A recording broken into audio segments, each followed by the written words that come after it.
Hello everybody, this is Dr. Suchita here and आज आपके साथ मैं एक थोड़ा female feminine wellness, women wellness और आयुर्वेदा के बारे में दो तीन पॉइंट्स को थोड़ा सा एलैबोरेटली मेंशन करना चाहती हूँ। थोड़ा इसके ऊपर थोड़ा और इन्फॉर्मेशन देना चाहती हूँ, क्योंकि बेसिकली ये जो फेमिनिन वेलनेस है, ये जो वुमेन वेलनेस है, या जो नारी स्त्री शरीर है, इसका बहुत इम्पोर्टेंट एक रोल है in maintaining wellness of the family. तो शरीर जब अच्छा रहेगा तभी क्रियाएं सारी अच्छी तरह से होती रहेंगी, और ये शरीर को अच्छा रखना या स्वस्थ रखना या हेल्थ को मेंटेन करके रखना, स्पेशली जो फैमिली ओरिएंटेड विमेन है, जिनके ऑल विमेन हैव फैमिली, या उनके फ्रेंड्स रहते हैं, या वर्क में जाना पड़ता है। इमीडिएट फैमिली अगर ना भी रहे, लेकिन पेरेंट्स रहते हैं, कोई ना कोई हमारे साथ रहता है जो जिसके साथ हमारा जो बॉन्डिंग है या कनेक्शन है, उसको हमारा वेलनेस बहुत अफेक्ट करता है। तो ये जो स्त्री शरीर है, ये क्यों इतना इम्पोर्टेंट है, इसको आयुर्वेदा ने कहा है बहुत ही डेलिकेट और बहुत ही केयरफुली जतन करने जैसा। तो बेसिकली इसके ऊपर मैं कुछ थोड़ा सा और चेंज बताना चाहती हूँ। तो चलिए देखते हैं कि फेमिनिन वेलनेस में थोड़ा सा आयुर्वेदा के पॉइंट ऑफ व्यू हम लोग क्या क्या कर सकते हैं बीइंग विमेन। तो आयुर्वेदिक डिस्क्रिप्शन जो है ऑफ फीमेल फिजियोलॉजी, मतलब स्त्री शरीर जो है, उसको आयुर्वेदा के पॉइंट ऑफ व्यू से कहा गया है सुकुमार, मतलब डेलिकेट। ये इजीली अफेक्टेड हो जाती है, मानसिक तरह से भी, शारीरिक तरह से भी। तो थोड़ा सा इन्हें डेलिकेसी रहता है कंपेयर टू जो पुरुष है, उनके कंपेयर टू इनमें डेलिकेसी रहता है। ये वीकनेस नहीं है, ये दौर्बल्य नहीं है, ये एक डिफरेंस है। ये दौर्बल्य नहीं है, ये कमजोरी भी नहीं है, लेकिन ये थोड़ा सा सुकुमारता रहता है, इनमें कोमलता रहता है, नाजुकता रहती है, उष्ण रहती है। स्त्री शरीर ये थोड़ा सा उष्ण पोटेंसी की रहती है, तो इसमें हमेशा ब्लड रिलेटेड थोड़े से प्रॉब्लम ज़्यादा दिखाई देते हैं, क्योंकि मेंस्ट्रुअल साइकिल जो है, ये एक ब्लड रिलेटेड बहुत इंपॉर्टेंट पार्ट है। तो शरीर में जो हार्मोनल जो साइकिल है, लिवर के साथ स्टार्ट होता है जो साइकिल, तो इसका शरीर में बहुत इंपॉर्टेंट रीजन प्ले करता है फर्टिलिटी के पॉइंट ऑफ व्यू, मतलब रिप्रोडक्टिव हेल्थ के पॉइंट ऑफ व्यू। तो ये एक हीटिंग पोटेंसी है। और स्त्री शरीर में रहते हैं कुछ स्पेशल मसल्स। अभी ये मसल्स और ऑर्गन्स या अवयव ऐसे रहते हैं जो बच्चा पैदा करने की जो क्षमता है, ये एक गर्भाशय दिया है भगवान ने स्त्री शरीर में, जिसमें वो इट इज जैसे खेत रहता है जो जिसमें हम लोग फार्मिंग करते हैं, तो वो जो धरती है या जो क्षेत्र है, उसको गर्भाशय का स्थान देते हैं। मतलब वो जो जहाँ पे स्त्री बीज और पुरुष बीज या एग एंड स्पर्म का डिपोजिशन होगा, जहाँ पे बच्चा पैदा होगा, वो धरती का स्थान जो है, वो गर्भाशय, ये स्त्री शरीर में रहता है। तो उसके साथ जब ये बच्चा एक गर्भ बड़ा होकर जब उसे बाहर के एनवायरनमेंट में लाते हैं डिलीवरी के बाद, तो उसका पोषण माँ करती रहती है। तो ये माँ को जो स्पेशल अवयवों से पोषण करती है, दो स्तन का प्रेजेंस है शरीर में, तो इन स्तन्यपान कराने के लिए, दुग्धपान कराने के लिए, ताकि वो बच्चे में जीवन, अमृत, प्राण, बल, शक्ति का मूवमेंट होता रहे। तो ये है स्त्री के शरीर में दिया हुआ उस बच्चों को जीवित रखने के लिए, बच्चों को मेंटेन रखने के लिए, हेल्थ मेंटेन रखने के लिए, कनेक्शन बनाने के लिए। सेकंड है हार्मोन्स। तो शरीर में ये जो रिप्रोडक्टिव साइकिल है, इसका हर हर महीने आफ्टर एक उम्र के बाद, एक कुमारी अवस्था खत्म हो जाने के बाद, जब वो प्राप्त रिप्रोडक्टिव एज में आ जाती है एक गर्ल या एक लड़की, तो उसे उस रिप्रोडक्टिव साइकिल में स्टेप इन करना पड़ता है, जहाँ पे हर महीने शरीर में चेंजेस होते रहते हैं, कि वो जो धरती है या गर्भाशय है या जो क्षेत्र है, उसे शरीर ऑटोमेटिकली हमारे हमारे शरीर को इस तरह से बनाया है कि ऑटोमेटिकली वो गर्भाशय रेडी होता है बीज धारण करने के लिए। फिर बीज धारण नहीं होता तो रक्तस्राव होके वो गर्भाशय अपने को एम्प्टी करता है। लेकिन ये साइकिल आप सोचिए, हर महीने स्त्री के शरीर में होता रहता है, ये बनना बिगड़ना, जब तक कि ना वो एक आयु, एक प्रॉपर टाइम तक पहुंच जाती है जहाँ पे वो कंसीव करने के लिए रेडी रहती है। तो इसीलिए आयुर्वेदिक डिस्क्रिप्शन में फीमेल को इतना इम्पोर्टेंस दिया है स्त्री शरीर गर्भिणी परिचर्या या फिर रजस्वला परिचर्या, इसके बारे में थोड़ा आगे बात करेंगे, इसको इतना इम्पोर्टेंस दिया गया है। अभी एक थोड़ा सा देख लेते हैं कि ये सारे प्रॉब्लम्स फीमेल्स में ज़्यादातर जिन अवयवों की वजह से मैंने बताया उनके से क्या प्रॉब्लम्स ज़्यादातर देखी जाती हैं। तो एलिमेंट्स मतलब जो डिजीजेस हैं बाएं तरफ के इसमें, तो उसमें देखा जाता है कि हार्मोनल डिस्टर्बेंसेस बहुत कॉमन है आजकल। तो हार्मोनल डिस्टर्बेंसेस हो सकता है कि चेहरे के ऊपर एक्ने आना, ये भी हार्मोन्स की वजह से होता है। कई बार पीरियड स्किप हो जाना, ये भी हार्मोन्स की वजह से होता है। कई बार बहुत ज़्यादा मोटापन आ जाना, तो ये भी हार्मोन्स की वजह से हो सकता है। तो कई सारे प्रॉब्लम्स हैं, जैसे थायराइड का प्रॉब्लम आ जाता है जिसकी वजह से मेंस्ट्रुअल साइकिल में प्रॉब्लम आ जाती है, बॉडी वेट में प्रॉब्लम आ जाता है। पीसीओएस मतलब पॉलीसिस्टिक ओवेरियन सिंड्रोम, जहाँ पे जो हमारे जो स्त्री शरीर में जो दो डिंब ग्रंथियां हैं, ओवरीज जिसे कहते हैं, जहाँ से जो एग है उसका हर महीने एक साइकिल के माध्यम से वो एग बनता है, फिर से यूट्रस में आता है। ये जो प्रक्रिया है, ये जो जब कहीं ना कहीं किसी कारण की वजह से, कई मल्टीपल कारण से, उनको मैं बाद में बताती हूँ, तो उसकी वजह से डिस्टर्बेंसेस आ जाती है, तो वो एग्स वहां से निकल नहीं पाते, वहीं पे एक एक पॉइंट तक सूजन बन के रह जाते हैं। तो उसको पॉलीसिस्टिक सिस्ट, जैसे जैसे छोटे छोटे सिस्ट बने रहते हैं, ऐसे उनका डिस्क्रिप्शन देखा जाता है, पॉलीसिस्टिक ओवेरियन सिंड्रोम। पीएमएस मतलब प्री मेंस्ट्रुअल सिंड्रोम, मतलब कई बार आजकल ये ज़्यादा देखा जाता है कि पीरियड्स आने के पहले शरीर बहुत ज़्यादा गर्म हो जाता है, थोड़ा सा मानसिक एंग्जाइटी बढ़ जाती है, बॉडी में एक पेन आ जाता है, कमर की तरफ, पैरों की तरफ, टमी अपसेट हो जाता है, भूख लगती है, भूख नहीं लगती, नींद नहीं आती, चिड़चिड़ापन बढ़ जाता है। ये सारे प्री मेंस्ट्रुअल सिंड्रोम में हम लोग कंसिडर करते हैं। ये भी एक हार्मोनल इम्बैलेंस की वजह से होती है। कैंसर ऑफ कोर्स बहुत इंपॉर्टेंट आजकल तो, breast cancer, then ovarian cancer, cervical cancer, ये काफ़ी हद तक हम सभी को कोई ना कोई, या फिर एज डॉक्टर्स ऑल्सो हम देख पा रहे हैं कि इनके काफ़ी सारे कंप्लेंट्स लेके आते हैं पेशेंट्स। तो ये भी एक पॉइंट है कि यहाँ पे भी स्त्री शरीर का और स्त्री व्यवहार का, आचार आहार विहार, आचार विचार, इसका एक इफेक्ट कहीं ना कहीं ऑफकोर्स रहता है। ओबेसिटी मतलब स्थौल्य, ज़्यादा मोटापन हो जाना, इसका बहुत इंपॉर्टेंट रोल है शरीर को हेल्दी रखने में या डिजीज रखने में। तो शरीर में ज़्यादा मेद का संचय हो जाना, तो मेद शरीर में बहुत ज़रूरी है। एक तो देखा जाता है कि अत्यधिक मेद रहता है, ओबेसिटी ज़्यादा रहती है, या फिर बिल्कुल भी डाइट डाइट कर करके ऐसे अवस्था में ला देते हैं कि शरीर में एनीमिया या फिर धातुओं में कमजोरी आ जाती है, कि खून की कमजोरी है, हड्डियों में कमजोरी है। तो ये ऐसे दो ड्रास्टिक दो एंड पॉइंट्स हम देख पाते हैं एज डॉक्टर्स। तो obesity is very difficult to tackle, क्योंकि स्थौल्य ये बहुत आसानी से जाता है नहीं, ये चिकित्सा करने में भी इसे बहुत तकलीफ होती है। तो ओबेसिटी और इसकी वजह से नानात्मक रोग हैं जो डेवलप होते हैं।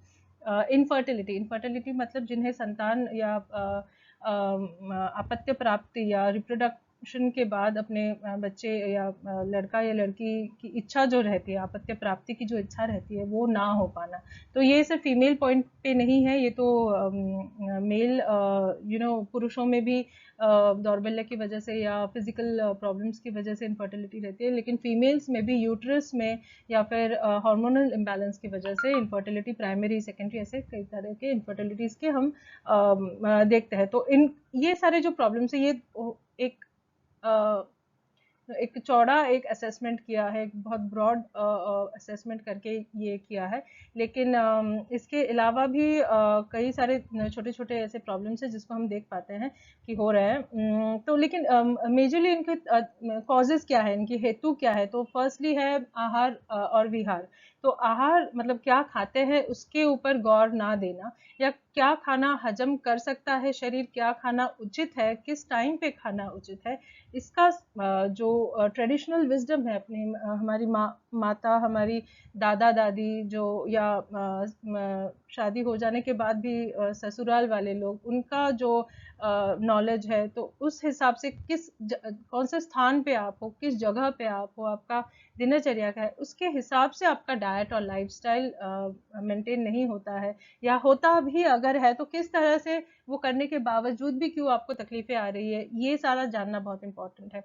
एक और है कि योगा या स्ट्रेचिंग या एक्सरसाइज, मैं एक्सरसाइज के ज़्यादा फॉर नहीं हूँ, क्योंकि एक्सरसाइज से शरीर में बल का ह्रास होता है। तो आयुर्वेदा में कहा है कि अर्ध शक्ति व्यायाम, मतलब आपको करना है व्यायाम की आपके फोरहेड पे सिर्फ स्वेद की थोड़ी सी ड्रॉप्स आने लगे, मतलब आपका व्यायाम कंप्लीट हो गया है। तो वो आपका स्ट्रेचिंग हो, एक्सरसाइज हो, जो भी हो, तो उस पर्याप्त अमाउंट में आपको व्यायाम करना है। तो ये जो पर्याप्त मात्रा है, मात्रा का बहुत इंपॉर्टेंट सोच है आयुर्वेदा में या हर ट्रेडिशनल साइंस में। तो बिल्कुल भी एक्सरसाइज ना करना, बिल्कुल भी कोई स्ट्रेचिंग ना करना और बैठे बैठे काम करना दिन भर या सारा दिन सिर्फ घर का ही काम करने में जूझती रहती है फीमेल्स, लेडीज हमारी। तो इससे क्या होता है, शरीर में क्षत होता है, शरीर में जो धातु है उनमें कमजोरी आती है। तो इस कमजोरी की वजह से फिर जाके वहाँ पे डिजीजेस अपना स्थान बनाने में सक्सेसफुल हो जाती है। तो कई बार ऐसे पेशेंट कहते हैं कि हाँ मैं तो सुबह चाय ले लेती हूँ 7 बजे, फिर 9:30 बजे मैं नाश्ता कर लेती हूँ, फिर दोपहर को वो 1:30 बजे खाना खा लेती हूँ। लेकिन टाइम पे आप हो सकता है खाना खा रही हैं, टाइम पे आप हो सकता है सब कुछ संभाल के कोशिश कर रही है, लेकिन आपका मन जो है क्या वो स्ट्रेस्ड है? आपके मन की तरफ आप सोच रही हैं कि आपका मन, आपका चित्त किस स्थान पे है? तो सिर्फ ध्यान करने के लिए बैठ गए, कई तो टाइम ही नहीं होता कई बार कि ध्यान करने के लिए बैठे, या तो बैठे तो फिर नींद आ जाती है।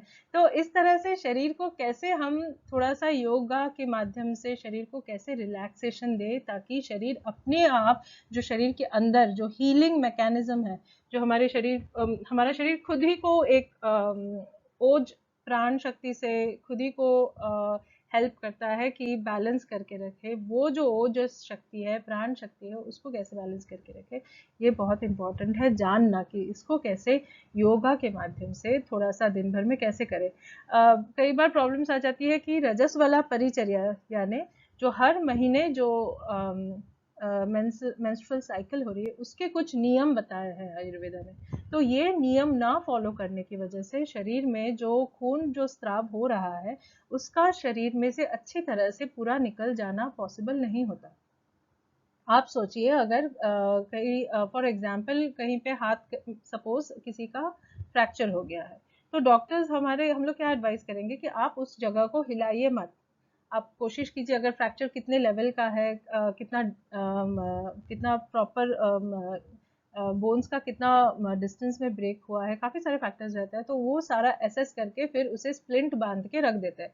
करीबन 3 हफ्ते, 4 हफ्ते, 5 हफ्ते, डिपेंड करता है आपका शरीर कितनी तरह जल्दी से उसको ठीक कर पाए। लेकिन अगर आप उसको हिलाते रहेंगे, आप उसको चलाते रहेंगे, तो वहाँ का जो क्षत है, वहाँ का जो डैमेज है, वो कभी परिपूर्ण नहीं होगा। तो सेम थिंग यूट्रस से भी, हमारे गर्भाशय से भी जब हर महीने स्त्राव होता रहता है 3 दिनों के लिए, वो 3 दिनों का एक नियम है, वो नियम ना फॉलो करने की वजह से वो यूट्रस में जो स्त्राव होने का मैकेनिज्म है वो कहीं ना कहीं थोड़ा सा कमजोर हो जाता है, वीकेंड हो जाता है, इम्बैलेंस्ड हो जाता है। तो ये दूषित खून जो है, जो शरीर में से निकल रहा है, वो पूरी तरह से स्वच्छता से निकल नहीं पाता। तो क्या होता है, वो शरीर में एब्जॉर्ब हो जाता है, कहीं ना कहीं वहीं पे अटक जाता है, स्प्रेड हो जाता है, जिसे एंडोमेट्रियोसिस कहते हैं। तो मोस्टली ये उसी कारण से होता है कि रजस वाला परिचर्या पालन बिल्कुल भी, आजकल तो मीडिया से भी देख रहे हैं कि चलो अगर पीरियड्स है तो क्या हुआ, खेलो कूदो दौड़ो भागो। हाँ, जो स्पोर्ट्स वुमेन है उन्हें करने की ज़रूरत है, जो एक्टिव ड्यूटी में है, पुलिस ऑफिसर्स है, उनको ज़रूरत है। लेकिन कहीं ना कहीं ये समाज में या गवर्नमेंट में या हेल्थ सेक्टर में ये जानना ज़रूरी है कि स्त्रियों को एक एक थोड़ा सा कहीं पे एक डिफरेंस है। हम पुरुष शरीर और स्त्री शरीर एक नहीं है। हो सकता है हम कर सकते हैं, हो सकता है हम उसी लेवल पे या बेटर कर सकते हैं एज कम्पेयर टू हमारे मेल काउंटर पार्ट्स, लेकिन एक जगह पे शरीर को हमें सम्मान देना है कि हमें ये शरीर मिला है, इसको हमें सम्मान देना है। अगर आपको अगर हम चाहते हैं कि इसका अच्छी तरह से over a long span of time ये हमें सपोर्ट करे, तो ये देना लेना है हमारा खुद का शरीर के साथ। तो इस बात में रजस वाला परिचर्या स्त्रियों के लिए बहुत इंपॉर्टेंट है। स्ट्रेस बहुत इंपॉर्टेंट एक फैक्टर है जिसकी वजह से शरीर में काफी सारा क्षत होता है। तो स्ट्रेस ऐसा नहीं है कि जो ऑफिस में काम करता है उन्हीं को स्ट्रेस है। लॉकडाउन में सब समझ पा रहे हैं कि घर में रह के काम करना कितना स्ट्रेसफुल है। बच्चों को संभालना या फिर फैमिली को संभालना या खुद को संभालना या कुकिंग या घर में ही रहने का स्ट्रेस, फिर कॉम्पिटिटिवनेस। सारी फीमेल्स मोस्टली आजकल एजुकेटेड है, सारे सोचती हैं कि नहीं बाहर जाके काम करना चाहिए क्योंकि पढ़ाया है। तो ये सारे जो कॉन्फ्लिक्ट्स है, ये सारे जो शरीर या हमारे मन में जो द्विधा आती है या जो आर्ग्यूमेंट्स आते हैं हम अपने साथ ही करते रहते हैं, इसकी वजह से स्ट्रेस डेवलप होता है। तो जब भी स्ट्रेस डेवलप होता है तो ये शरीर को कमजोर कर देता है over long span of time. Stress कैसा रहता है, अगर बीच में कभी कभार आता है स्ट्रेस, स्ट्रेसफुल हो जाते तो दैट इज ओके, शरीर उतना हैंडल कर सकता है। लेकिन अगर दिन रात नींद सुबह शाम सोचते ही रहे या फिर किसी दुख को प्रकाश न कर पाना, आजकल तो रोना भी मना है क्योंकि आजकल इतना कहाँ, अब पहले के दिनों में लेडीज रोया करती थी मन खोल के, कौन देख रहा है सोच रहा है। आजकल इतना छोटा सा कुटुंब है या फिर छोटे चार दीवारों में संसार है, रोए तो फिर चारों आसपास सब वरीड हो जाएंगे कि अरे इतनी सी बात में रो दिए। तो रोना भी मना है, तो कहाँ पे दुख प्रकाश करे। तो ये जो स्ट्रेस है ये फीमेल्स के लिए बहुत इंपॉर्टेंट रहता है कि प्रकाश करे, कहीं पे इसे ओपन करे। तो जो अश्रु धारा है या फिर रोने की जो प्रक्रिया है उसको कभी भी ना रोके, ये इम्पोर्टेंट है बहुत हर शरीर के लिए, ना ही सिर्फ स्त्री के लिए, पुरुषों के लिए भी। कि अगर शरीर मन में दुख है, क्षत है, अगर वो क्रिया है, शरीर अपना एक्सप्रेस कर रहा है कि वो अश्रुओं की धारा निकल जाने के बाद वो स्ट्रेस फ्री हो जाता है। अगर आप वो जो दर्द है या दुख है उसको पकड़ के रखे और रोए नहीं तो शरीर में या दिल में वो दर्द रह जाता है। अच्छी तरह से रो देने के बाद ये जो दुख है उसकी मात्रा काफी कम हो जाती है। सो ये एक बहुत इंपॉर्टेंट स्ट्रेसफुल इवेंट है कि रो नहीं पाती है आजकल लेडीज, क्योंकि फॉर मल्टीपल रीजंस जो हम बता भी नहीं सकते, इतनी सारी रीजंस रहती है। और केमिकल्स, तो ये केमिकल्स किस तरह से आती है, सबसे इम्पोर्टेंट केमिकल्स तो आती है हमारे जो सरफेस केमिकल्स आते हैं, इतने सारे शैम्पूज हैं। तो पेशेंट्स या फिर हम जनरल भी लोगों के साथ बात करते वक्त हम देखते हैं कि डेली शैम्पू करते हैं, डेली कंडीशन करते हैं, फिर भी हमारे बाल कैसे झड़ते हैं मैम। तो उसमें कोई आपके सवाल में ही जवाब है। तो यही जो है केमिकल्स हैं, ये सारे केमिकल्स है। आजकल कोई रीठा और शिकाकाई आंवला की इसको यूज नहीं करता क्योंकि इसमें टाइम लगता है। बट ये जो केमिकल्स है इनके जो आर्टिफिशियल इसमें सुगंध दिया रहता है, फ्रैग्रेंस दिया रहता है, इसका जो लेते हैं या फिर घर साफ करने के लिए इतने केमिकल्स की एड्स, जो सरफेस क्लीनिंग है, इतना चका चका कर घिस घिस के साफ करना, बर्तन भी साफ करो, बाहर से सब्जियां हैं उसको भी साफ करो, सारे सरफेसेस साफ करो, डिफरेंट टाइप्स ऑफ केमिकल्स हैं। तो ये केमिकल्स हैं, रासायनिक पदार्थ है, इनका शरीर पे बहुत बुरा इफेक्ट आता है क्योंकि ये शरीर भी कोशिकाओं से बना रहता है, सेल्स है हमारे शरीर में, ये सारी कोशिकाएं हैं, ये सारे ये रसायन पदार्थों के इफेक्ट से, सिर्फ स्किन नहीं, ये रसायन पदार्थ आपके नाक से जा रहे हैं, आपके आंखों में से जा रहे हैं, आपके अन्न या खाना खाने पर तो छोड़ ही दो, तो फर्टिलाइजर्स और पेस्टिसाइड्स तो है ही, उनको भी निकालने की हम कोशिश करते हैं सॉल्ट में भिगोकर या गर्म पानी में भिगोकर। लेकिन बाकी जो आप जो डिओड्रेंट्स यूज करते हैं, इतना excessive usage of deodorants, sanitary napkin जिनके ऊपर आर्टिफिशियल फ्रेग्रेंस डाला रहता है ताकि वो जो खून जो स्त्राव होता है उसका एक गंध रहता है, वो गंध नॉर्मल खून के गंध से थोड़ा डिफरेंट रहता है। तो अगर शरीर के अंदर कहीं पे कहीं इन्फ्लेमेशन है, यूटरस में गर्भाशय में कहीं इन्फ्लेमेशन है, तो वो जो स्त्रवित जो खून है उसका गंध दुर्गंधित रहेगा। लेकिन वो एक बहुत इंपॉर्टेंट पार्ट है समझने में कि कहीं इन्फेक्शन है क्या, तो बहुत जल्दी हम उसे कंट्रोल कर सकते हैं कि हाँ ये जो स्त्रवित हो रहा है ये खून, इसका गंध थोड़ा अलग है, डिफरेंट है। तो ये पेशेंट अगर ऐसे बता सकता है तो उससे हम लोग जान सकते हैं कि ये जो स्रवित खून है इससे दुर्गंध आ रहा है, मतलब कहीं ना कहीं शरीर में इन्फेक्शन है, तो उसको कंट्रोल करना जरूरी है। लेकिन आजकल के सैनिटरी नैपकिन में देखते हैं कि इतने सारे एक्स्ट्रा फ्रेग्रेंसेस डाले रहते हैं कि ये दुर्गंध है, सुगंध है, क्या है, कुछ समझ में नहीं आता। तो ये जो केमिकल्स हैं, ये जो हमारे शरीर में जा रहा है, इससे बहुत सारे एलिमेंट्स जो अभी भी साइंस तो कर ही नहीं पा रही है असेस, क्योंकि इस पे कोई कंट्रोल नहीं है। तो ये जानना बहुत, इसको एटलीस्ट सचेतन होकर इनके ऊपर गौर रखना बहुत इम्पोर्टेंट है। तो आ जाते हैं कि रजस वाला परिचर्या, मंथली मेंस्ट्रुअल साइकिल रेजिम, ये क्या है। आयुर्वेदा में इसको कहा है कि जब जो कुमारी रहती है, जो लड़की रहती है, जो एक पॉइंट, एक उम्र के बाद वो रेडी हो जाती है कि गर्भ को शरीर में ग्रहण कर पाए, मतलब पुरुष बीज का ग्रहण करके गर्भ उत्पादन करने में उसमें क्षमता आ जाती है। लेकिन फिर भी उसको एक 16 टू 18 ईयर्स के बाद ही कहा जाता है। हालांकि उसका स्टार्ट जो हो जाता है, जैसे मेनार्क कहते हैं, या जिसे रजत प्रवृत्ति का जो काल कहता है, वो बहुत पहले स्टार्ट हो जाता है। तो ये जो रजस वाला परिचर्या है, जब से मेनार्क या पहली बार जो रजस्राव का जो लड़की को उसका एक्सपीरियंस होता है, तो तभी से इसे मानना बहुत ज़रूरी है। तो इसमें कुछ चीज़ें हैं जो करना ज़रूरी है, कि इसमें ज़्यादा एक्टिविटी बिल्कुल नहीं करना है, इसमें रेस्ट करना है, क्योंकि ये शरीर बहुत इंपॉर्टेंट एक कार्य की तरफ जा रही है, जिसे कहते हैं फर्टिलिटी का मतलब संतान उत्पत्ति का जो काम है, बहुत इंपॉर्टेंट काम है, ये स्त्री शरीर को दिया गया है।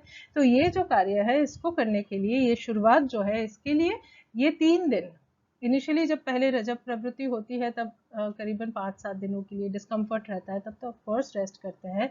लेकिन जब एक कालावधि हो जाने के बाद, करीबन 1-2 साल के बाद, जब बैलेंस हो जाता है, वो 5-10 डेज का जो साइकिल है कभी कभार डिस्टर्ब रहता है, तो वो जब बैलेंस होके हर महीने 3 दिन से 5 दिन के साइकिल में रहता है, उस टाइम पे प्लीज गॉड करे कि उस टाइम पे रेस्ट लेना बहुत जरूरी है। रेस्ट लेने का ये मतलब नहीं है कि सोना है, रेस्ट लेने का ये मतलब है कि फिजूल की भागा दौड़ी, उठक बैठक, ड्राइविंग, जंपिंग, सेक्सुअल एक्टिविटी, इसको अवॉइड करना बहुत ज़रूरी है। तो ये नींद नहीं लेना है दिन में, रात का नींद जैसा है वैसा ही लेना है, सबसे कम एक्टिविटी पॉसिबल है वो करना है। ईजिली डाइजेस्टेबल फूड लेना है, मतलब जो बहुत हल्की पदार्थ हैं खाने की, उनको लेना है। तो बेसिकली इसमें रोटी सब्जी दाल भात जो हम लोग डेली रूटीन में लेते हैं, उसी का सेवन करें। अगर फिर भी भूख ना लगे तो पतले चावल और मूंग दाल की पतली, जो बगैर स्पाइसेस दी हुई जो खिचड़ी रहती है, फिर सिर्फ जीरा का जो या फिर घी का जो तड़का देकर जैसे पतली खिचड़ी बनाते हैं, उसका सेवन करें। फलों का सेवन करें। जो द्रव पदार्थ है, मोस्टली सूप्स, क्योंकि शरीर में से काफ़ी जलीय अंश निकल जाता है, मतलब द्रव पदार्थ निकल जाने की वजह से शरीर को जल पदार्थ से अगर आप परिपोषित करते हैं, जैसे सूप्स है, दूध है, रस है, फलों का रस है, तो ये सब परिपोषित करने से शरीर अपना एनर्जी लॉस नहीं करता, और हल्का होने की वजह से शरीर में से जो सफाई की प्रक्रिया चल रही है, शरीर में से जो दूषित रक्त है उसको निकालने की जो प्रक्रिया चल रही है, उसको शरीर उस क्रिया को शरीर सपोर्ट कर सकता है। लेकिन इसमें कौन सी चीज़ें अवॉइड करनी है? फर्स्टली तो जो जंक फूड है या मैदे के बनाए चीज़ें हैं, जो आहार जो गुरु है या फिर हैवी है डाइजेस्ट करने के लिए, जिसमें चीज़ आ जाता है, फास्ट फूड आ जाता है, ज़्यादा सॉसेस दिए पदार्थ जो आ जाते हैं, खट्टी जो अचार वगैरह जो सारी चीज़ें हैं, इसको अवॉइड करना होता है। और कोशिश करें कि नॉनवेज का उस पे सेवन ना करें। अभी काफ़ी जगह है, जैसे बंगाल है, केरल है, या कोस्टल एरियाज हैं, जहाँ पे बचपन से मच्छी खाना एक आदत बन जाती है, तो उनमें इवन ड्यूरिंग रजस वाला परिचर्या दिन में आप फिश का सेवन कर सकते हो, क्योंकि फिश और चिकन ये थोड़ा सा हल्का माना जाता है। अगर नदी का फिश है तो और भी हल्का माना जाता है, थोड़ा शरीर को माधुर्य या स्वीटनेस प्राप्त कर देता है। चिकन है वो थोड़ा सा हेल्प करता है, लेकिन कोशिश करें दिन में ही सेवन करें, कभी भी रात में सेवन नहीं करें। और अगर इसे अवॉइड कर सकते हैं तो बहुत अच्छी बात है, प्लेन सूप्स ले सकते हैं इनका, तो और भी अच्छी बात है। अवॉइड फिजिकल और सेक्सुअल कांटेक्ट। तो कई बार कैसे होता है, अभी शरीर हमारा क्लेंजिंग मोड में रहता है उस वक्त, ये जो स्त्री शरीर है उस वक्त शरीर ब्रेन हमारे शरीर को साइंस देता है कि इस समय पे शरीर ऑटोमेटिकली एक स्टाइल में आ जाती है कि वो खुद को सारे बंद करके खुद को अभी वो क्लेंजिंग रूटीन में लाती है। लेकिन उस वक्त पे क्योंकि रजत वाला परिचर्या माना नहीं जाता, हम बाहर जाते हैं, ऑफिस में जाते हैं, या फिर कम उम्र की लड़कियां कॉलेज में जाती है, या इंटरेक्शन होता है, या फिर आजकल तो जाने की ज़रूरत नहीं है, सब कुछ मोबाइल पे ही होता है। तो वो जो मोबाइल से जो व्यूज़ आ रहे हैं, या फिर दूसरों के दृष्टिकोण आ रहे हैं, या फिर मूवीज़ देख रहे हैं, उससे भी शरीर में काफ़ी सारे चेंजेस आते रहते हैं। तो कोशिश करें कि ज़्यादा उत्तेजक जो चीज़ें हैं, ज़्यादा डिस्टर्बिंग चीज़ें हैं, या किसी से इवन फैमिली लाइफ में जो हस्बैंड वाइफ का संपर्क है उससे थोड़ा सा दूर रखे। तो इसीलिए ये रजस्वला परिचर्या पहले जो मानती थी कि आजकल भी काफी ट्रेडिशनल हाउस होल्ड्स में है कि 3 दिन सहवास नहीं करना है, मतलब हस्बैंड के पास नहीं जाना है या किसी भी फैमिली में भी बच्चे के पास भी नहीं जाना है, क्योंकि या फिर कोई बूढ़ा है या फिर कोई अपना पास का इंसान है जो दर्द में है, दुख में है, तो उसके पास नहीं जाना है, क्योंकि उस टाइम पे शरीर को अपना शरीर, स्त्री शरीर खुद ही क्लेंजिंग मोड में है। तो क्योंकि वो क्लेंजिंग मोड में है तो कोशिश करना है जितना पॉसिबल हो उसे थोड़ा सा आप टाइम दो कि वो ज़्यादा किसी हार्मोनल चेंजेस को इफेक्ट ना हो। आयुर्वेदा एक और कहता है कि रजस्वला को जब से रजब प्रवृत्ति होती है, मेनार्क जिसे कहते हैं, उससे ही शुरू करें। कोशिश करें दिनचर्या में योगा करें, मतलब दिनचर्या का जो रूटीन है उसमें योगा का जो स्थान है उसको करना बहुत ज़रूरी है फीमेल्स में। लेकिन ये जो है रूटीन है, इसे योगा जो है या फिर प्राणायाम है, इसे ये रजस्वला परिचर्या में नहीं करना है, क्योंकि रजस्वला परिचर्या में यही माना है कि कोई भी फिजिकल एक्टिविटी, हाँ आप बैठे बैठे स्ट्रेचिंग कर सकते हो, थोड़ा जॉइंट्स का स्ट्रेचिंग कर सकते हो, गर्दन का स्ट्रेचिंग कर सकते हो, लेग्स का स्ट्रेचिंग कर सकते हो, लेकिन आप पेट के बल लेट के या पैरों को उठाकर ये कोई भी आसन वगैरह इस टाइम पे करना है नहीं। डेली अभ्यंग बताते हैं, मतलब ये दिनचर्या में बताया है।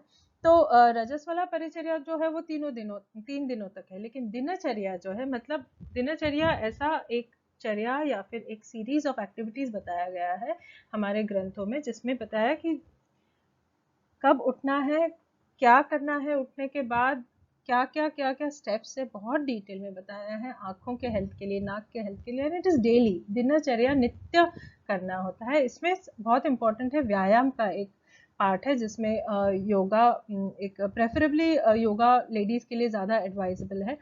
पुरुषों के लिए व्यायाम का एक इम्पॉर्टेंट पार्ट है, जहाँ पे अर्ली पहले के दिनों में तो कुश्ती वगैरह जो करते थे ये माना जाता था बहुत हेल्दी है, तो फिर ये एक करना। और डेली शरीर का अभ्यंग, मतलब बॉडी वर्क, जिसे मसाज कहते हैं, तो खुद से ही खुद के शरीर को मसाज करना ये दिनचर्या में बहुत इंपॉर्टेंट रोल माना गया है, क्योंकि इसी से शरीर में जो तेज है, शरीर का जो इम्यूनिटी है, शरीर का जो स्ट्रेंथ है, उसको बनाए रखने में ये अभ्यंग बहुत इंपॉर्टेंट काम करता है। तो अभ्यंग बेसिकली शरीर के ऊपर तेल के माध्यम से मसाज करना होता है, तो इसे अभ्यंगम कहते हैं। तो इसे दिनचर्या रूटीन में डिटेल में बताते हैं। अभी इसके साथ कुछ और चीज़ें हैं जो नहीं करनी होती है, जैसे मैंने कहा कि अवॉइड विथहोल्डिंग नेचुरल अर्जेस। हमारी जो प्राकृतिक जो शरीर में एक्टिविटीज़ होती है, क्रिया होती है, जिसे हम हमारे कॉन्शियसनेस से हम कंट्रोल नहीं करते, नेचुरली होती है, तो उन क्रियाओं को रोके नहीं। जैसे अश्रु या रोना या रोदन की जो क्रिया है, जिसे टीयर्स कहते हैं, जिसे दुख का प्रकट जो करते हैं उसको, या फिर दुख का थोड़ा सा निष्कासन करने के लिए जो एक्टिविटी करते हैं उसे रोदन क्रिया, तो ये बहुत इंपॉर्टेंट है करना जब ज़रूरत पड़ती है तब। तो इसे कभी नहीं रोके। पेशाब पेशाब अगर लगती है, यूरिनरी मूवमेंट है, जो शौच की जो क्रिया है, मोस्टली फीमेल्स में ज़्यादा तकलीफ क्यों आती है, इसको मैं ज़्यादा स्ट्रेस कर रही हूँ, क्योंकि खाना बना रहे हैं, किसी को खाना परोस रहे हैं, या खाना बनाते वक्त फिर से बाथरूम में जाए, कैसे जाए, तो कुछ देर के बाद जाएंगे, तो फीमेल्स काफ़ी सारे खुद के नेचुरल अर्जेस होल्ड करके रखती हैं। तो ये होल्डिंग की वजह से क्या होता है, शरीर एक तरह से कोशिश कर रहा है उसको निकाले, आप कोशिश करें उसे होल्ड करें, तो शरीर में एक ही इतने छोटे से नाजुक शरीर में कॉन्फ्लिक्ट डेवलप होता है over a long span of time. काफ़ी दिन ऐसा करते करते शरीर में वो जो कॉन्फ्लिक्ट है, वो शरीर के जो दोष है, मतलब हमारे शरीर को जो वायु पित्त कफ ऐसे 3 दोष है जो शरीर को बनाते भी हैं बिगाड़ते भी हैं, इसमें वायु जो दोष है ये बहुत ज़्यादा प्रकोपित हो जाता है।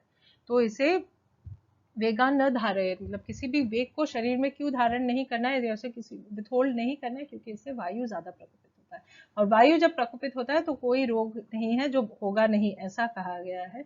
तो इसीलिए ये जो शौच की क्रिया है, या मल निष्कासन की क्रिया है, अश्रु की क्रिया है, या गैस पासिंग की क्रिया है, ऐसे पाश्चात्य इन्फ्लुएंस की वजह से, वेस्टर्न इन्फ्लुएंस की वजह से डकार डकार नहीं लेना है, बाहर रोना नहीं है, कोई गैस पास कर दे तो वो काफ़ी हास्यजनक चीज़ हो जाती है। तो ये क्या है, ये बॉडी के नेचुरल मूवमेंट्स है, तो इसमें कोशिश करें कि इनको ज़्यादा कंट्रोल ना करें, क्योंकि इसी से हमारे शरीर को ही तकलीफ होती है। तो डकार अगर आती है तो उसे रोकना नहीं है। नींद आ रही है लेकिन सोना नहीं है, क्योंकि काम है या फिर दूसरा कोई है या फिर मोबाइल देखते रहना है या फ्रेंड्स के साथ बातें हो रही है या इम्पोर्टेंट मीटिंग है, तो ऑफ कोर्स जहाँ पे काम है वहाँ पे तो कुछ कर नहीं सकते, क्योंकि उसी से हमारा उपार्जन होता है। लेकिन जहाँ पे ज़रूरत है नींद की, आपको ज़रूरत है नींद की, आपको सोना चाहिए। जहाँ पे छींके हैं या फिर ज़्यादा छींके आ रही है लेकिन बाहर है, कहीं लोकजन के सामने है, तो फिर छींकों को बंद कर देना। इससे वही होता है, वायु प्रकोपित हो जाता है। वायु प्रकोपित हो जाने से शरीर में जो छोटे मोटे भी अगर दोष है तो वो ज़्यादा बढ़ जाते हैं, क्योंकि उसको वायु एनहांस कर देता है। तो ये बहुत इंपॉर्टेंट है। Ensure adequate uterine cleansing during menses and after child birth. तो ये जो यूट्रस है या गर्भाशय है, इसको क्लेंस करना बहुत ज़रूरी है। इसको आयुर्वेदा ने बहुत इंपॉर्टेंट एक स्तर दिया है, क्योंकि इसका हर रजस्वला परिचर्या के माध्यम से इसका क्लेंस होना बहुत ज़रूरी है। हर महीने इसका क्लेंस होना, गर्भाशय का क्लेंस होना, शरीर से दूषित खून निकल जाने के बाद वो जो हार्मोनल जो बढ़े हुए रहते हैं उनको बैलेंस में लाना, ताकि अगला साइकिल फिर से नॉर्मली स्टार्ट हो सके, ये इंपॉर्टेंट है। और एक और है गर्भिणी परिचर्या, जिसे बाद में एक और वीडियो में हम शेयर करेंगे, कि जो प्रेग्नेंट वुमेन है वो जो धारण करती है 9 महीने तक एक बच्चे को धारण करके, उसको जब डिलीवरी के बाद जब वहाँ पे एक स्थान बन जाता है जहाँ पे इट्स लाइक एम्प्टी स्पेस रह जाता है, जो जो गर्भ निकल जाता है उसके बाद वहाँ पे एक एम्प्टी स्पेस रह जाता है जहाँ पे वायु अटैक करता है। ये एम्प्टी स्पेस है, मतलब वहाँ पे एयर रहेगा, तो वो ताकि ना हो, क्योंकि फिर से वहाँ पे वायु प्रकोपित हो जाने की वजह से बाकी सारे बहुत प्रॉब्लम्स आ जाते हैं। तो वो गर्भिणी परिचर्या, सूतिका परिचर्या कहते हैं बेसिकली उसे, मतलब पोस्ट प्रेगनेंसी या पोस्ट डिलीवरी जो क्रियाएं करनी होती है, ताकि वो गर्भाशय फिर से अपना नॉर्मल रूप धारण कर पाए। हार्मोनल इम्बैलेंस जो है वो ओवर अ स्पैन ऑफ 1.5 महीना 2 महीने के इसमें वो फिर से नॉर्मल इस पे आ पाए। तो ये करना बहुत ज़रूरी है। तो बेसिकली वही है कि वाता दोष जो है, ये वायु का जो स्थान है नाभि के नीचे हमारे शरीर में, मनुष्य शरीर में, पुरुषों में भी वायु दोष रहता है, लेकिन स्त्रियों में ज्यादा इसका इम्पोर्टेंस क्यों है, क्योंकि हमारे शरीर में गर्भाशय है। तो ये वात के स्थान में गर्भाशय भी है, मूत्राशय भी है, मलाशय भी है। तो ये तीनों आशय होने की वजह से ये वायु का बहुत इंपॉर्टेंट रोल है in female wellness. Next slide. तो अभी दिनचर्या में बात की अभ्यंगम के बारे में, तो ये अभ्यंगम इतना इम्पोर्टेंट क्यों है। तो बेसिकली ये जो वीडियो बनाया था ये हमने एक विमेंस डे के हिसाब से बनाया था, तो समहाउ उसे हम लॉन्च नहीं कर पाए थे तब। तो अभी मदर्स डे आया हुआ है, एंड तो every day is important females के लिए, सभी के लिए। तो इस हिसाब से आप डेली बेसिस पे क्या कर सकते हो कि ताकि शरीर में थोड़ा सा हम resistance, immunity power, health and wellness इसको मेंटेन करें। तो अभ्यंगम आचरेद नित्यम, मतलब रोज करना है अभ्यंगम। ऑफ कोर्स जब आपको ज़्यादा बुखार है या फिर आपके मेंसेस चल रहे हैं उस टाइम पे नहीं करना है ऐसे, लेकिन अदरवाइज डेली, पुरुषों में तो डेली बेसिस पे करना है। लेकिन वही बुखार या जहाँ पे बहुत शरीर में डिस्टर्बेंसेस है, कोई बीमारी है, उसको सोच समझ के करना है। लेकिन डेली हेल्दी बॉडी में हेल्थ मेंटेन करके रखने के लिए ये अभ्यंगम करना है। तो ये अभ्यंगम कब करना है? स्नान करने के पहले। स्नान कब करना है? सुबह करना है, 12 बजे दोपहर को नहीं करना है, या फिर शाम को 7 बजे नहीं करना है। इसका एक टाइम है, उसे सुबह सुबह करना होता है शौच की क्रिया करने के बाद। तो अभ्यंगम तेल से करते हैं, बेस्ट ऑयल है तिल का तेल। तो ये अभ्यंगम करने से क्या होता है, ये जो अभ्यंगम है इसे करते हैं स्टार्टिंग नाभि से शुरू करते हैं, नाभि से स्टार्ट करके फिर पूरे शरीर में एक फ्लो में बॉडी को वो तेल लगाना होता है। ज़्यादा तेल नहीं यूज़ करना होता है, थोड़ा सा ही तेल, जो मोस्टली जॉइंट्स है, जो जोड़ों की जगह है, उस पर राउंड सर्कुलेशन पे करते हैं। क्योंकि खुद से ही खुद करे तो ज़्यादा उस पर ऐसा ना करे कि वो स्ट्रेसफुल हो जाए, ऐसा कुछ करें ताकि वो हल्की तरह से रोज कर पाए। कभी गर्म जब समर सीजन्स हैं तो उसमें अभ्यंगम ज़्यादा नहीं करना होता है, क्योंकि उसमें ऐसे भी चिपचिपाहट रहती है, तो फिर थोड़े अल्प मात्रा में कर सकते हैं। तिल का तेल यूज़ कीजिए, सर्दी के मौसम में आप सरसों का तेल यूज़ कीजिए। ऑलिव ऑयल आजकल बहुत ज़्यादा यूज़ होता है, क्योंकि बट ऑलिव ऑयल हमारा जो इंडियन ओरिजिन का फ्रूट नहीं है, तो हमारा जो शरीर है, क्योंकि पांचभौतिक है, पंचभूतों से बना हुआ है, तो यहाँ के जो पृथ्वी, आप, तेज, वायु, आकाश, इससे बना हुआ है। तो यहाँ के जो घटक द्रव्य है, ये जो पंचभूत है, ये हर्ब्स को भी बना रहे, जड़ी बूटियां जो यहाँ से मिलती है उसको भी बना रहे हैं, हमारे जो खाद्य पदार्थ है, अन्न है, उसको भी बना रहे हैं। लेकिन अगर आप ऑलिव जो स्पेन में या कहीं दूसरे पाश्चात्य देश से आ रही हैं, वहाँ के अगर आप चीज़ सेवन कर रहे हैं, अमेरिकन या कहीं बाहर की जगह से बनी हुई चीज़ सेवन कर रहे हैं, कि और कहीं जगह से आप Lyme's, peaches, unseasonal fruit seven करिए, तो वो पांचभौतिक डिस्टर्बेंस कर देती है हमारे शरीर के पंचमहाभौतिक के सेटअप में। तो कोशिश करें आप जहाँ पे हो, जैसे वेस्ट बंगाल में सरसों के तेल से ही बॉडी मसाज करते हैं, नारियल तेल से ही बॉडी मसाज करते हैं, क्योंकि यहाँ पे तिल का तेल इतना ज़्यादा होता नहीं है। लेकिन जहाँ पे महाराष्ट्र, राजस्थान, यहाँ पे मूंगफली के तेल से करते हैं, सरसों के तेल से करते हैं, तिल का तेल मिलता है, करते हैं। तो इस तरह से जहाँ पे आप निवास कर रहे हो, जहाँ पे आप रेसिडेंट हो, वहाँ के तेल से यूज आप अभ्यंगम करना ज़्यादा आपके लिए फायदेमंद है। तो इससे क्या होता है, ये जो अभ्यंगम बॉडी में जो मूवमेंट रहता है, जो हाथ से आप मसाज करो, इससे क्या होता है, ये हमारे शरीर में जो सूक्ष्म चैनल्स है, तो हमारा पूरा शरीर बना हुआ है बहुत सूक्ष्म सूक्ष्म नलियों से।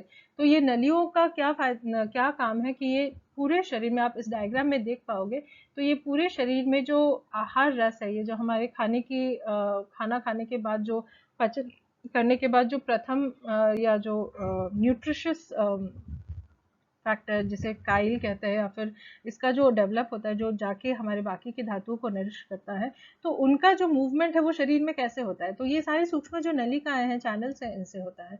तो ये जो लिम्फेटिक सर्कुलेशन है, एक तो है जो खून का सर्कुलेशन करती है, आर्टरीज हैं, वेन्स है, एक और है लिम्फेटिक सर्कुलेशन, जो बहुत इंपॉर्टेंट है शरीर में, जो रस वह स्रोत है, शरीर का जो रस है, आहार से जो रस बनता है, उसका शरीर में सर्कुलेट करना। अभी फीमेल्स में ये क्यों इंपॉर्टेंट है, क्योंकि ये जो आहार है, उसके बाद जो रस बनता है, उससे ही गर्भाशय की पोषण होता है। तो गर्भाशय या रक्त का पोषण होता है। जब गर्भ की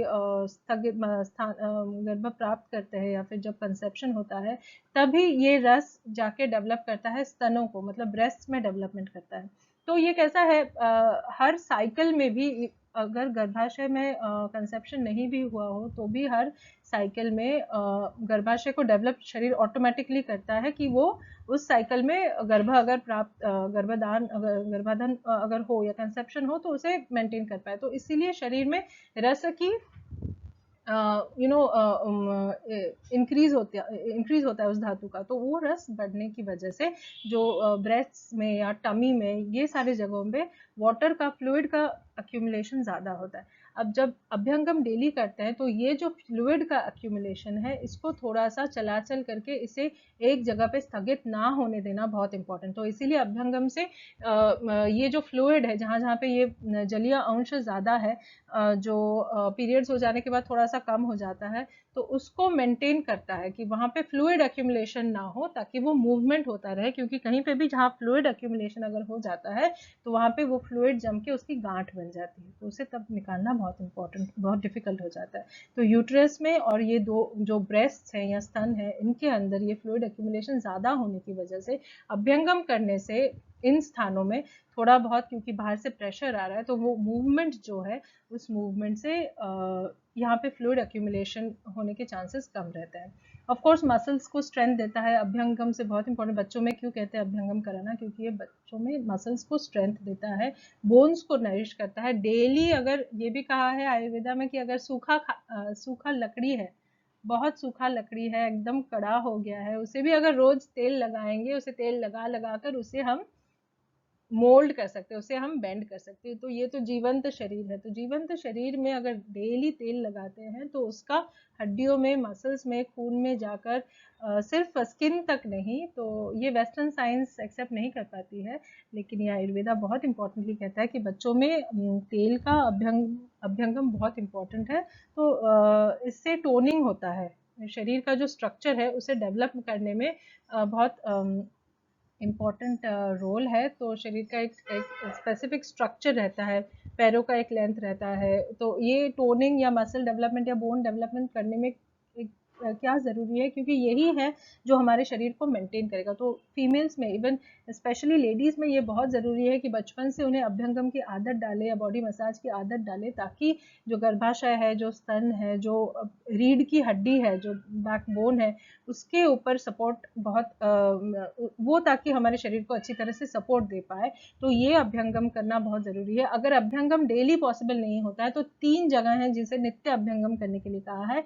शिरः श्रवण पादेषु तम विशेषेण शिलेत, मतलब सिर को या हेड को डेली बेसिस पे ऑयल लगाना। कर्ण मतलब कान के अंदर तेल का थोड़ा सा डेली, या फिर कानों को मसाज करना, और पैरों को मसाज करना। ये तीनों जगह हमेशा या नित्य या जितने भी फ्रीक्वेंटली पॉसिबल है, इनका करने से शरीर में वायु दोष कंट्रोल होता है। वायु दोष जब कंट्रोल होता है तो शरीर में बाकी दोषों में बैलेंस करना ज़्यादा इजी हो जाता है। तो अगर एक तो है अभ्यंगम, बहुत इंपॉर्टेंट है कि मसाजेस क्यों किए जाते हैं।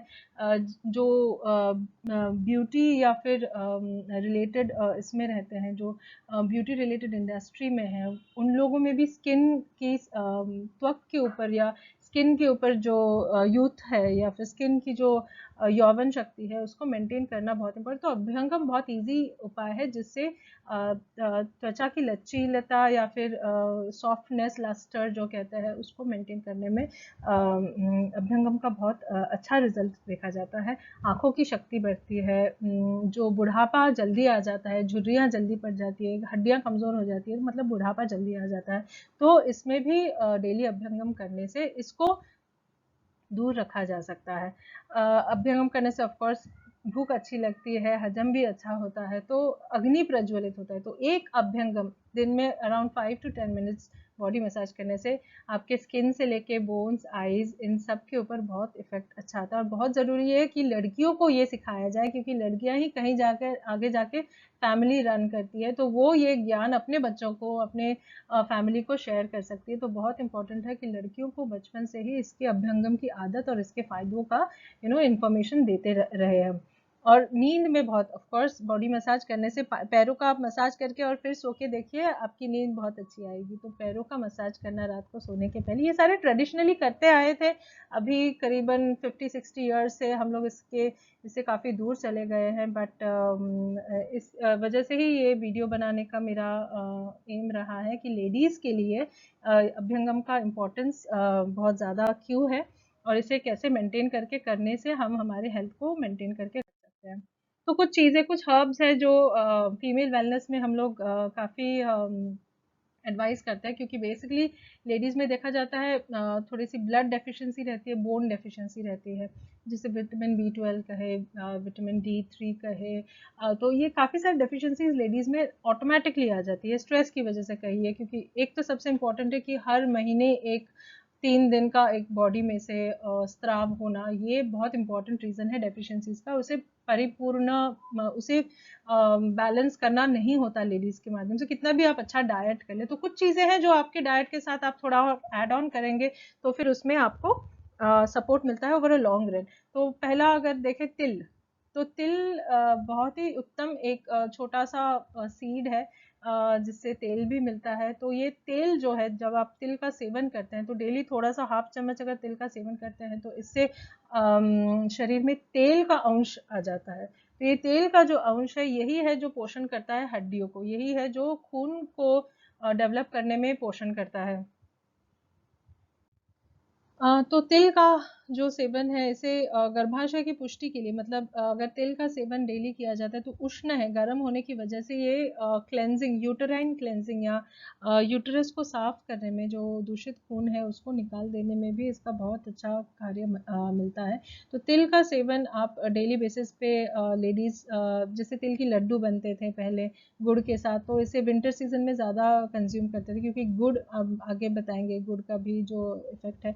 तो ये सारी चीज़ें डेली बेसिस पे कंज्यूम करना बहुत इंपॉर्टेंट है। इससे हमारे शरीर में हेल्थ और वेलनेस मेंटेन करने में बहुत अच्छा सपोर्ट मिलता है। आंवला, तो आंवला की लेडीज़ के लिए बहुत इंपॉर्टेंट या बहुत अच्छा द्रव्य क्यों है, इसे आंवलकी को रसायन कहते हैं। मतलब ये शरीर में जो रस है, जो न्यूट्रिशियस फ्लूइड है, ये जो अन्न पचन करने के बाद, खाना पचन करने के बाद जो रस सब मिलता है, जो फर्स्ट डाइजेस्टेड पार्ट है जिससे शरीर का पूरा पोषण होता है, तो उस रसायन के उससे ही बाकी सारे धातु है, मतलब रस से रक्त मतलब ब्लड बनता है, ब्लड से मांस बनता है मतलब मसल, फिर हड्डियां बनती है, फिर बोन मैरो या फिर ब्रेन का नरिशमेंट होता है, फिर जाके रिप्रोडक्टिव हेल्थ मतलब शुक्र धातु, स्त्री शरीर में डिंब और पुरुष शरीर में जो स्पर्म या जिस स्पर्म कहते हैं तो उसका उत्पादन, शुक्र धातु कहते हैं, उसका उत्पादन होता है। तो बेसिकली ये रसायन द्रव्य है आम्ल की, स्त्रियों में ज़्यादा इंपॉर्टेंट है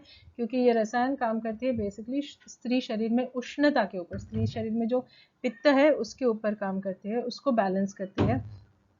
और ये जो आमलकी है इसका डेली या खाद्य पदार्थ में रस के माध्यम से, आमला कैंडीज के माध्यम से, स्पेशली आमलकी जूस के माध्यम से डेली सेवन करने से फीमेल वेलनेस में बहुत अच्छा इफेक्ट मिलता है। शतपुष्पा, तो ये शतपुष्पा मोस्टली ट्रेडिशनली यूज़ करते हैं जब प्रेगनेंसी के वक्त, मतलब जब गर्भधारण करते हैं फीमेल्स, तो उसमें इसका थोड़ा थोड़ा खाने के लिए कहते हैं क्योंकि ये शरीर में वायु को कंट्रोल करता है, हजम करने की शक्ति बढ़ाता है, गैस पास करा देता है, भूख अच्छी लगती है और जो खाना खा रहे हैं उसका हजम करने में इसको बेनिफिट देता है। तो ये जो शतपुष्पा है इसका कार्य एक और है कि ये शरीर में जो यूटरस है, स्त्रियों का जो गर्भाशय है, ये तिल और शतपुष्पा ये यूटराइन हेल्थ को मेंटेन करने में बहुत बेनिफिशियल है। जोड़ों को हेल्थ या जॉइंट्स जो है, हमारी हड्डियां जो है, उनको सकस और बलवान रखने में भी ये सपोर्ट करती है। तो शतपुष्पा और तिल का कॉम्बिनेशन डेली बेसिस पे लेने से काफ़ी ये रिसर्च पे भी इसका काफ़ी पाया गया है बेनिफिट्स की, ये काफ़ी फीमेल्स के ऊपर प्रयोग करके देखा गया है कि इसका uterine health, hormonal health, wellness, इसके ऊपर बहुत इंपॉर्टेंट काम है। खजूर, तो खजूर बेसिकली फिर से वही रक्त धातु को बहुत स्ट्रेंथ देता है, तो खजूर का सेवन डेली या 1-2 दिन के बाद थोड़ा सा 1-2 खजूर, तो इंस्टेंट एनर्जी भी देता है। सुबह अगर भागा दौड़ी में जैसे हम लोग टाइम नहीं मिलता, काफ़ी लेडीज़ 10-11 बजे तक ब्रेकफास्ट नहीं कर पाती, तो खजूर का सेवन, तिल और गुड़ का सेवन, आमलकी का सुबह अर्ली मॉर्निंग थोड़ा सा आमलकी रस का सेवन, तो ये सारे करने से खजूर का जो है इसका रोल है हड्डियों के ऊपर और रक्त धातु के ऊपर बहुत इंपॉर्टेंट रोल है। तो इसके साथ और भी है कि हम किसके साथ सेवन करें, तो तिल का गुड़ के साथ तो सेवन होता ही है, आप सभी को पता है। तो गुड़ को क्यों हम अपने हमारे डेली डाइट में लाएं, क्योंकि ये जो गुड़ है इसका जो गुण है, ये गुण है मीठा तो है ही, लेकिन ये फिर से खून के ऊपर काम करता है, तो ब्लड को बेसिकली स्ट्रेंथन करता है। जब ब्लड स्ट्रेंथन होता है तो ब्लड से ही जो आहार से रस बन रहा है, रस के बाद रक्त बन रहा है, तो ये रक्त ही पूरे शरीर में जाके ये न्यूट्रिशन को ले जाना या टॉक्सिन को निकाल के लाना, लिम्फ जो है जो रस से बनता है, तो ये जो लिम्फ और ब्लड ये जो दोनों है, ये बेसिकली है कि जब अन्न अच्छी तरह से पचन होगा, तो गुड़ का काम है कि रक्त धातु के ऊपर या ब्लड के ऊपर अच्छा काम करता है। घी बहुत इंपॉर्टेंट है, घी का सेवन करना। आजकल तो ड्यू टू मल्टीपल चीज़ों की वजह से घी की क्वालिटी में प्रॉब्लम है, तो वो एक थोड़ा सा कॉशियस रहना चाहिए। एक और प्रॉब्लम है कि घी से मोटापा बढ़ता है, तो ये जो डर है कि मोटा बन जाएंगे, तो मोटापन एक पॉइंट के बाद शरीर के लिए ज़रूरी है क्योंकि वो चर्बी से ही शरीर को एनर्जी मिलती रहती है।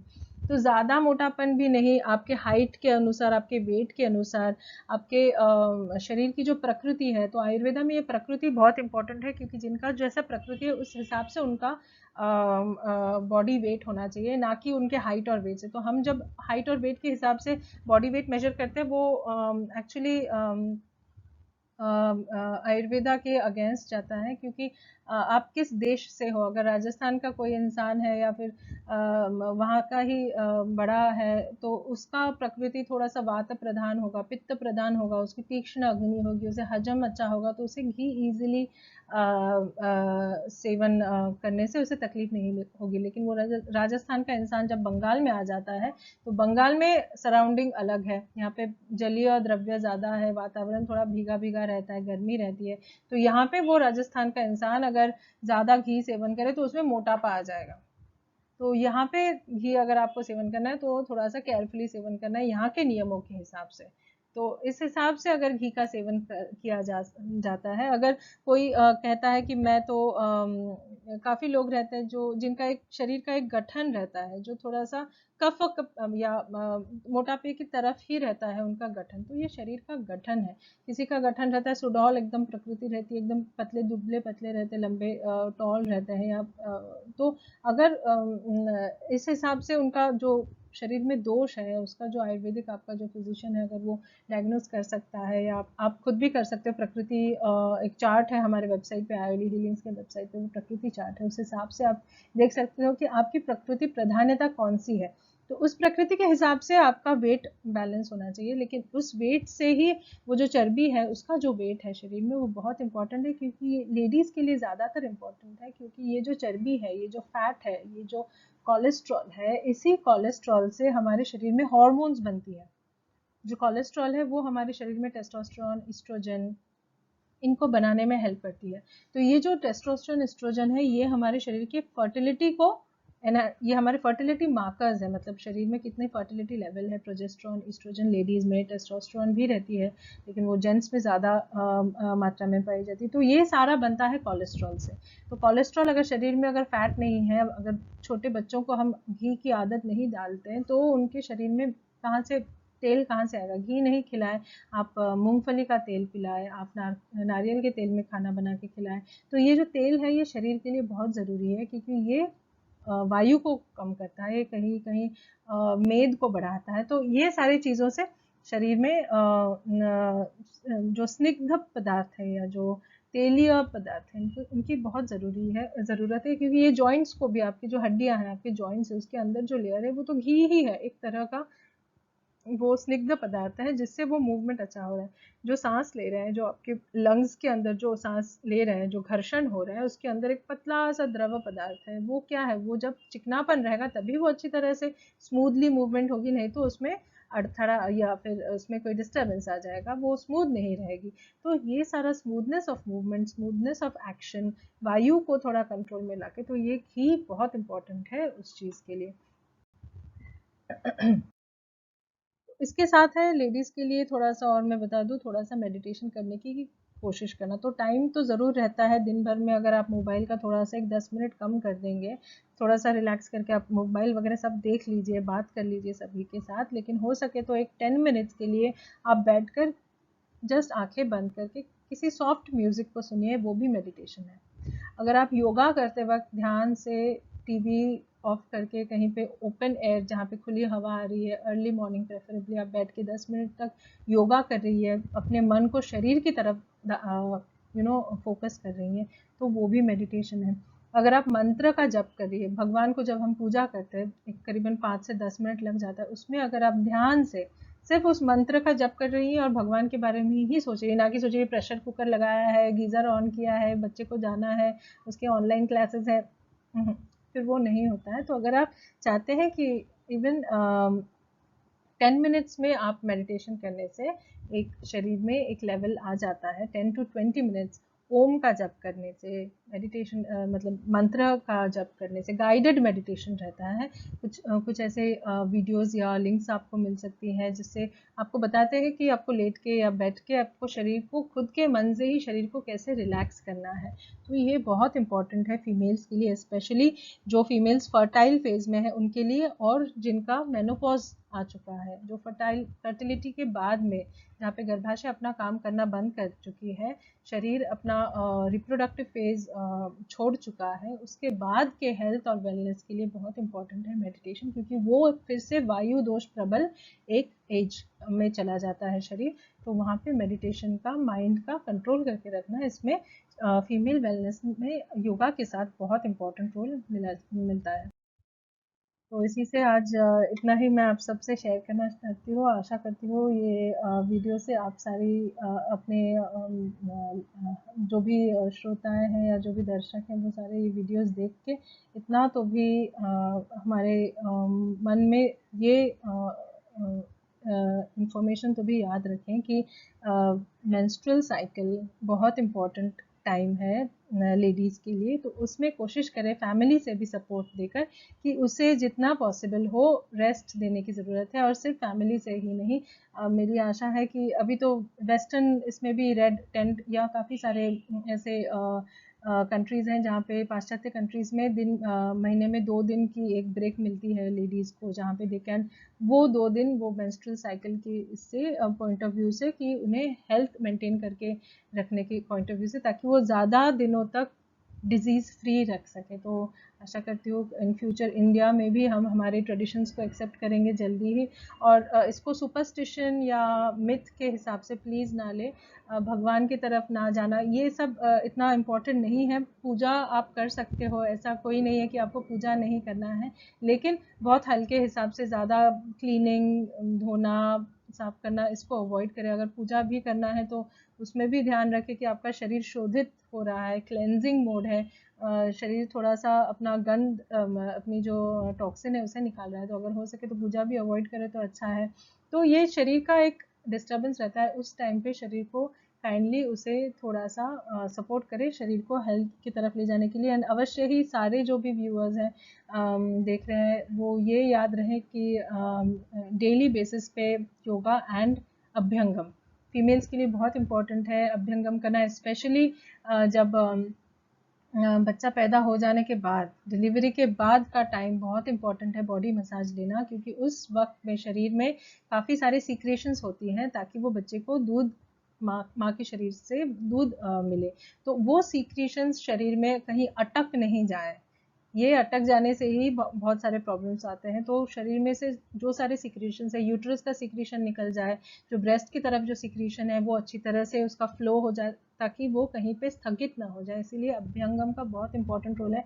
एक और है, अभ्यंगम लेने से माइंड का स्ट्रेस बहुत कम हो जाता है। जब आप खुद से तो नहीं होता, जो पोस्ट डिलीवरी जो है, जो किसी से दाई वगैरह जो है या मसयूज रहती है उनसे करा कर लेते हैं, तो वो बहुत इंपॉर्टेंट है कि उस टाइम पे फीमेल को जितना करे सुरक्षित रखकर उसके हेल्थ को मेंटेन करने के लिए, ताकि वो बच्चा वो अपने कार्य की तरफ ज़्यादा अच्छी तरह से हेल्दी वे से प्रोग्रेस करती रहे। तो ये सब करने से हड्डियों में दर्द आना, हार्मोनल इम्बैलेंस होना, मोटापा ज़्यादा हो जाना, स्किन में चेंजेस, ये सारे नहीं होते अगर डेली आप अभ्यंगम करते हो। तो ये सारे जो पोस्ट डिलीवरी प्रॉब्लम्स आती है, मेजरली जो प्रॉब्लम आती है जो जोड़ों में दर्द, ये एक प्रॉब्लम आ जाता है। तो ये अभ्यंगम करना, उसके बाद सेक देना, शरीर को जो ताप देते हैं वो बहुत ज़रूरी है। तो ये पोस्ट प्रेगनेंसी जो है, एक और वीडियो हम इसमें शेयर करेंगे कि पोस्ट डिलीवरी जो है इसका जो कुछ कुछ क्रियाएं हैं जो करने से बॉडी में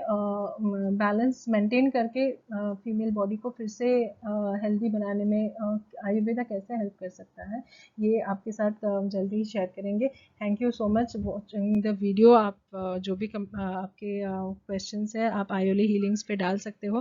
प्लीज़ फॉलो करते रहिएगा for more videos in future. Thank you so much, take care, good night, bye.